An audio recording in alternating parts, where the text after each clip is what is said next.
नमस्कार शेतकरी मित्रांनो, महाराष्ट्र कन्या चॅनलमध्ये तुमचं सगळ्यांचं स्वागत आहे। तर आजची महत्त्वाची बातमी अशी की शेतकऱ्यांनो ई-KYC करा, अन्यथा अतिवृष्टीचे अनुदान विसरा। जिल्ह्यातील 28,039 शेतकऱ्यांचे तब्बल 14 कोटी रुपयांचे अनुदान रखडलेले आहे। तर ही बातमी जालना जिल्ह्यातील आहे मित्रांनो।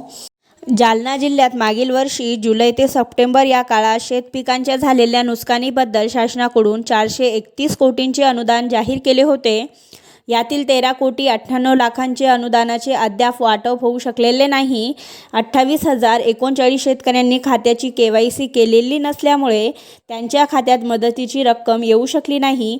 उर्वरित शेतकऱ्यांनी KYC प्रक्रिया त्वरित पूर्ण करावी असे आवाहन प्रशासनाकडून करण्यात आलेले आहे मित्रांनो। जिल्ह्यात मागील वर्षी झालेल्या अतिवृष्टीमुळे बाधित झालेल्या शेतकऱ्यांना सरकारकडून आर्थिक मदत देण्यात आलेली आहे। 431 कोटींचा निधी अतिवृष्टीग्रस्त शेतकऱ्यांच्या खात्यात जमा होत आहे, परंतु जिल्ह्यातील 28,000 शेतकऱ्यांनी अद्याप खात्याची ई-KYC प्रक्रिया पूर्ण केलेली नाही। यामुळे अशा शेतकऱ्यांच्या खात्यात मदतीचा निधी जमा होऊ शकलेला नाही आहे मित्रांनो। ई-KYC नसल्याने हे खाते कायमस्वरूपी बंद असल्याची शक्यता वर्तवण्यात येत आहे। तर मित्रांनो, जुलै ते सप्टेंबरची मदत कशी ते बघूया। जुलै ते सप्टेंबर या काळात झालेल्या अतिवृष्टीमुळे शेतकऱ्यांचे मोठ्या प्रमाणात नुकसान झाले होते।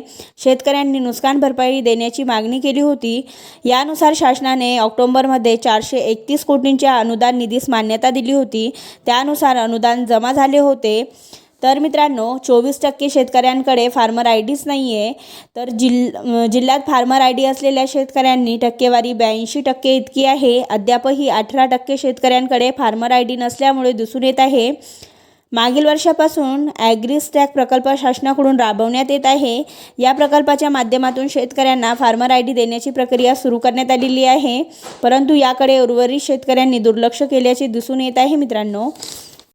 जिल्ह्यातील 28,039 शेतकऱ्यांनी खात्याची ई-KYC प्रक्रिया पूर्ण केलेली नाही आहे। यामुळे अद्याप या शेतकऱ्यांच्या खात्यात अनुदानाची रक्कम जमा होऊ शकलेली नसल्याने ते मदतीपासून वंचित आहेत असे सांगण्यात आलेले आहेत मित्रांनो। तर मित्रांनो, मागील वर्षी जुलै ते सप्टेंबर या काळात 6,29,651 शेतकऱ्यांच्या पिकांच्या मोठ्या प्रमाणात नुकसान झाले होते। या नुकसानीपोटी शासनाकडून 431 कोटींचे अनुदान जाहीर करण्यात आले। यातील 5,08,005 शेतकऱ्यांच्या याद्या अपलोड झालेल्या आहेत। यापैकी 70% शेतकऱ्यांना निधी वाटप झालेला सुद्धा आहे। तर मित्रांनो, तर कुणाकुणांना KYC करणे गरजेचे आहे। तर शासनाकडून अनुदान जाहीर करण्यात आले असले तरी शेतकऱ्यांचा आधार KYC करणे आवश्यक आहे। ज्या खात्याची KYC झालेली नाही त्या खात्यात मदत मिळत नाही। यामुळे शेतकऱ्यांनी KYC करून खाते अपडेट करणे आवश्यक आहे। तर मित्रांनो, तालुकानिहाय KYC बाकी असलेले शेतकरी कोणते कोणते?